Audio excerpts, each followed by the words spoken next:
Hai semuanya, Assalamualaikum warahmatullahi wabarakatuh. Masih dengan Hairunisa di sini dan sekarang kita akan mengerjakan soal latihan untuk membuat rangkaian penyesuai impedansi dengan menggunakan staf ganda yang dipasang paralel terhadap beban.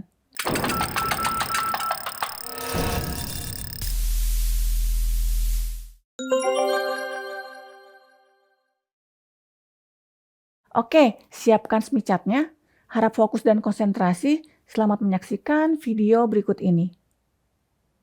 Nah, sekarang kita lihat, misalkan kita memiliki saluran transmisi dengan Z050 ohm, terhubung ke beban ZL yang besarnya adalah 20 ohm. Nah, untuk menghindari pantulan, kita gunakan dua buah staf yang dipasang paralel, di mana kita gunakan ada staf merah maupun staf biru yang keduanya diberi beban short circuit. Jarak antar staf di sini saya tentukan sebagai 0,3 lambda dan jarak staf pertama ke beban adalah 0,168 lambda. Titik-titik penting ada titik A, B, C, D, E telah saya gambarkan pada rangkaian. Nah, sekarang pertanyaannya adalah berapa panjang staf yang merah dan berapa panjang staf yang biru. Langkah pertama, pada saat kita menghadapi soal seperti ini, kita harus menggambarkan matching circle-nya terlebih dahulu. Dan yang kedua, kita gambar rotated circle-nya. Sekarang kita lihat.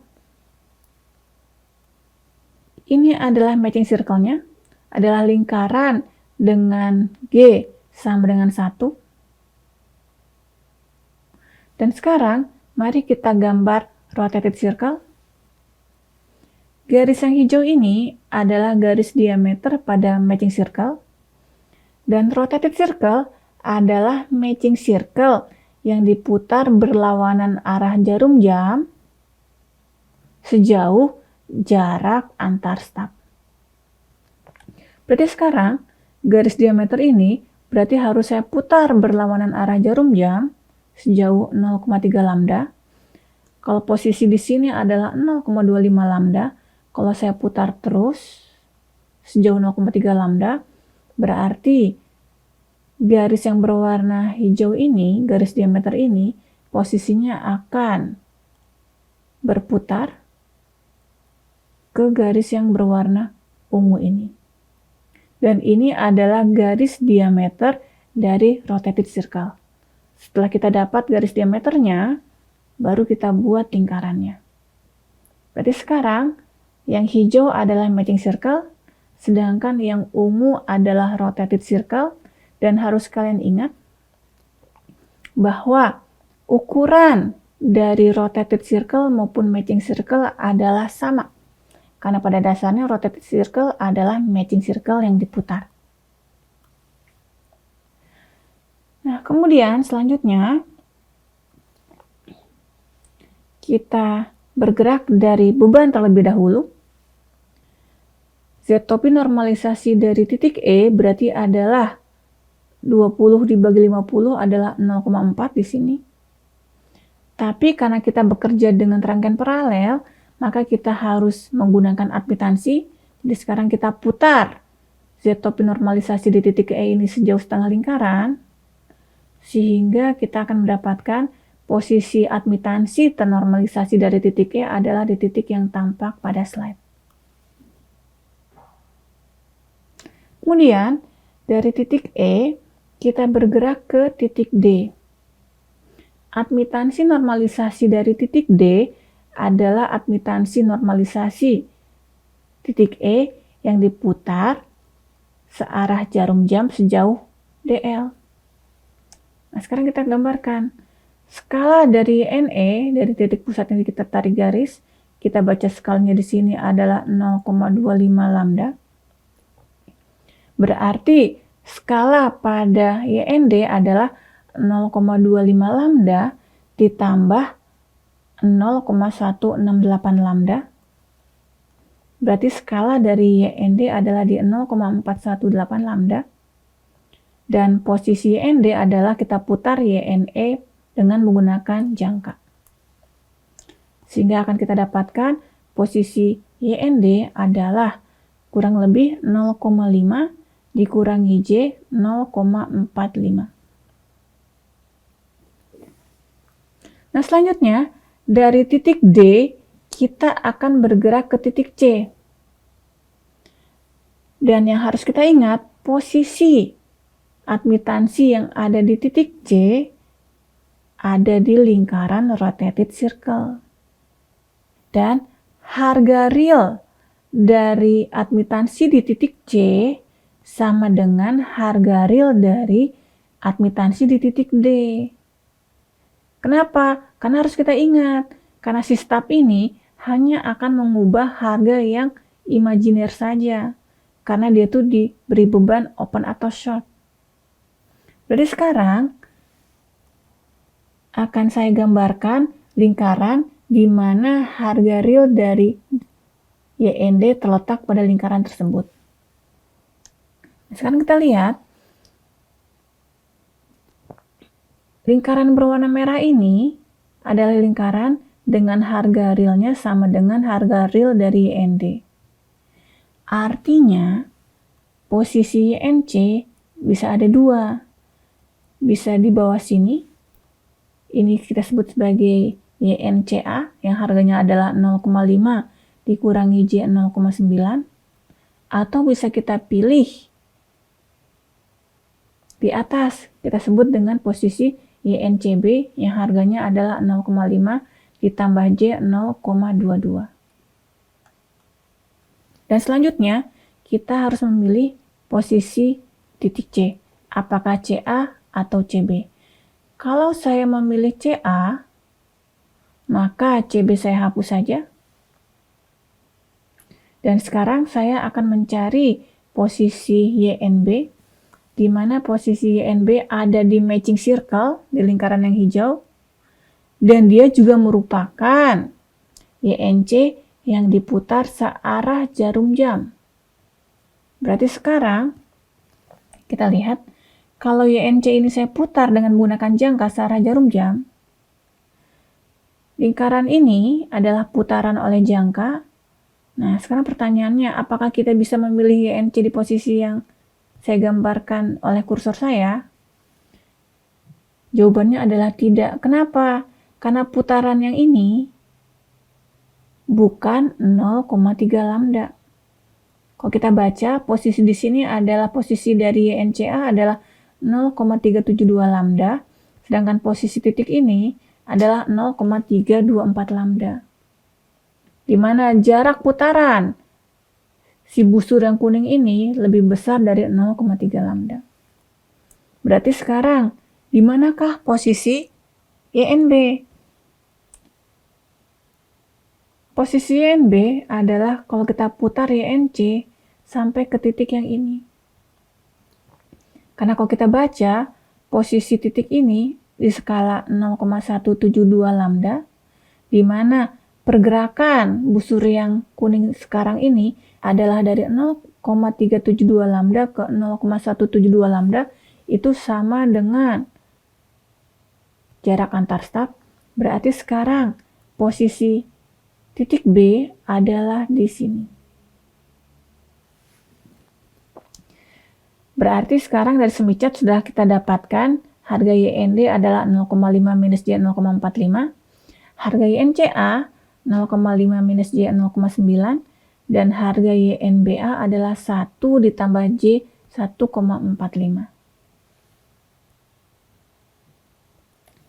Selanjutnya, kita akan mencari panjang stub merah maupun panjang stub biru. Sekarang kita lihat panjang stub merah.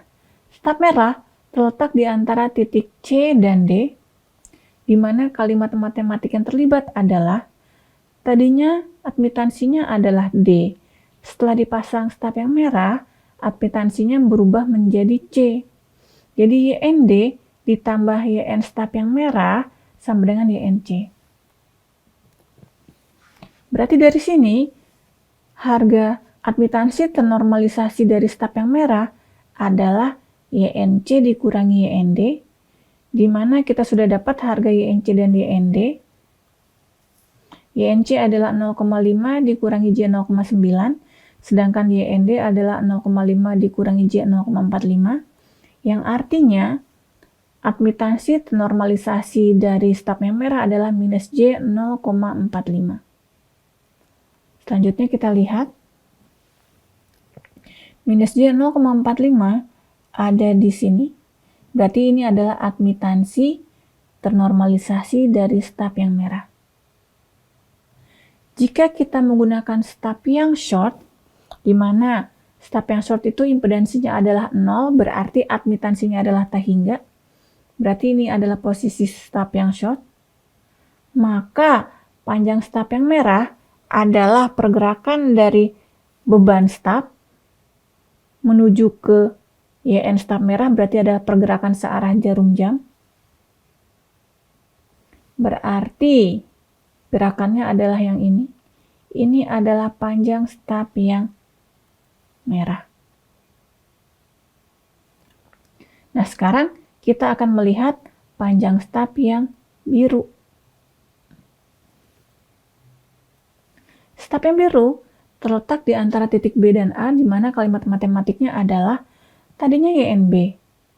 Setelah dipasang staf yang biru menjadi YNA atau sembeden 1, yang berarti admitansi ternormalisasi dari staf yang biru adalah 1 dikurangi YNB, yaitu minus J 1,45.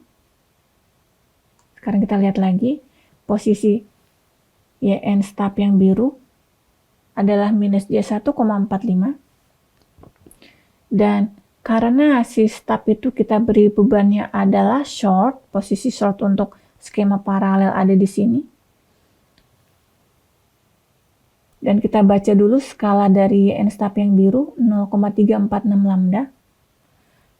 Maka panjang staf yang biru adalah dari 0,25 lambda ke 0,346 lambda alias 0,094 lambda. Nah, sekarang pertanyaannya, apakah sudah selesai? Belum, karena tadi kita memilih CA. Bagaimana jika kita memilih CB? Sekarang kita kembali. Bagaimana kalau kita memilih CB? Kita pilih CB di sini. Tadi kan yang kita pilih adalah CA.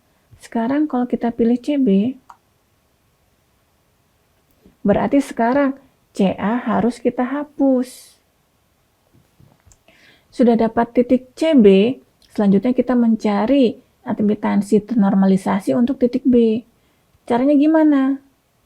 Kita putar titik C searah jarum jam sampai dia berpotongan dengan matching circle.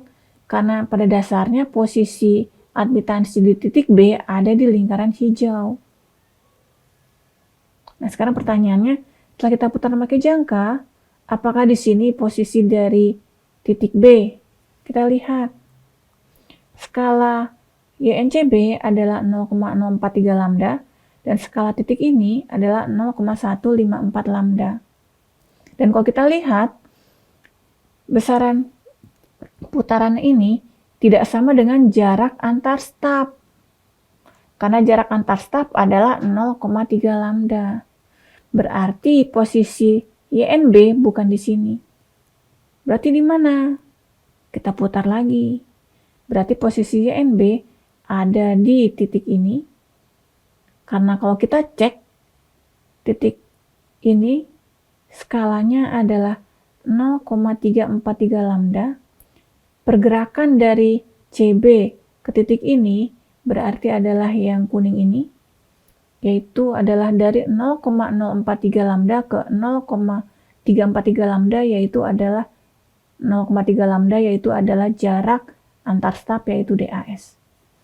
Berarti sekarang titik B ada di sini. Berarti sekarang harga YND kita sudah dapat, harga YNCB adalah 0,5 plus J 0,22, dan harga YNB adalah 1 dikurangi J 0,75. Dan selanjutnya, kita akan menentukan panjang staf. Kita akan tentukan panjang staf merah terlebih dahulu. Kita Kita lihat staf merah terletak antara titik C dan D, berarti kalimat matematiknya. Tadinya YND, setelah dipasang staf merah menjadi YNC, berarti admitansi ternormalisasi dari staf merah adalah YNC dikurangi YND. Kita masukkan harga YNC adalah 0,5 plus J 0,22 dan harga YND adalah 0,5 minus J 0,45. Sehingga kita dapatkan admitansi ternormalisasi dari staf yang merah adalah plus J 0,67. Dimana kalau kita lihat pada Smith chart, plus J 0,67 ada di sini. Dan kita bekerja dengan menggunakan staf yang bebannya short, posisi short ada di sini. Maka panjang staf yang merah adalah pergerakan dari beban short ke YN staf merah yang searah jarum jam. Jadi kalau kita lihat, ini adalah panjang staf yang merah, berarti besarnya adalah 0,344 lambda. Selanjutnya, kita lihat panjang staf yang biru. Staf biru terletak antara titik A dan B, di mana kalimat matematiknya adalah tadinya YNB, dipasang staf biru menjadi YNA, berarti sekarang YNB tambah YN staf yang biru sama dengan 1, berarti YN staf yang biru adalah 1 dikurangi YNB yang besarnya adalah J 0,75, di mana kalau kita lihat di Smith chart, posisi 0,75 ada di sini. Dan karena kita bekerja dengan staf yang bebannya short, maka panjang staf yang biru adalah pergerakan dari beban short searah jarum jam ke YN staf yang biru, di mana pergerakannya adalah yang biru ini. Dari 0,25 lambda ke 0,102 lambda, berarti staf yang biru panjangnya adalah 0,352 lambda. Dari cerita tadi, berarti kita dapatkan sekarang dua buah solusi. Kalau kita pilih CA, kita dapatkan staf yang merah panjangnya adalah 0,183 lambda, dan staf yang biru panjangnya 0,094 lambda. Kalau kita pilih CB, kita akan dapatkan panjang staf yang merah dan panjang staf yang biru seperti yang tampak pada slide. Dan sekarang pertanyaannya, mana yang kita pilih? Yang CA atau yang CB? Di sini harus kita pilih adalah yang jumlah dari staf panjang staf merah maupun panjang staf biru yang paling kecil. Karena pada dasarnya staf merah maupun staf biru merupakan kabel tambahan, berarti harus kita pilih yang kabel tambahannya yang paling pendek.